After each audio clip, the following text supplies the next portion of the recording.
le projet météorologie, en fait, c'est un projet météorologie climat.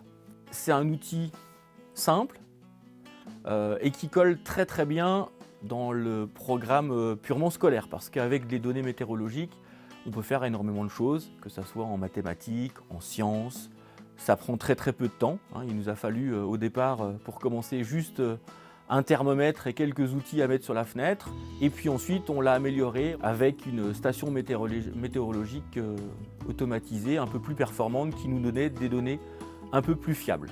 Et puis ensuite, la volonté, ça a été de prolonger ça de manière à compiler dans nos grands cahiers de relevés météorologiques et peut-être même aborder ou voir ou palper directement le changement climatique. Et les enfants remarquent déjà à partir des données recueillies à l'école, c'est-à-dire des données purement locales, les relevés qui ont été faits par les promotions précédentes, qui nous montrent que on a des printemps et des étés de plus en plus chauds.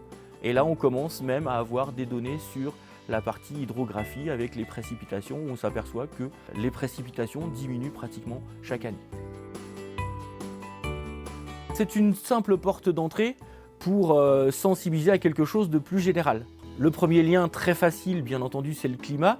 Ça comprend la qualité de l'air avec le travail qu'on peut faire sur la respiration, mais aussi la qualité de l'eau de leurs rivières qui passent ici, etc. Donc voilà, ce sont tous ces petits projets-là environnementaux, ce sont des portes d'entrée pour arriver, je l'espère, à une notion beaucoup plus générale qui est la transition écologique et le développement durable sur la qualité de leur environnement au sens large. Ce type d'action est totalement pertinent à plusieurs titres. Nous sommes confrontés à un environnement qui évolue du fait de l'impact des activités humaines. Ces activités humaines donc, agissent non seulement sur notre santé, mais également sur les ressources biologiques, sur les écosystèmes, le climat, bien entendu.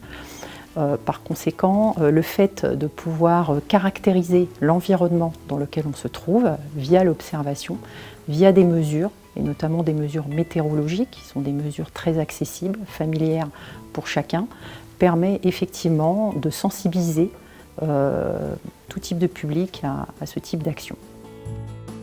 Il ne faut pas sous-estimer l'implication de chacun d'entre nous. On doit être pleinement acteur de cette réduction de la pollution et lutter contre le réchauffement climatique.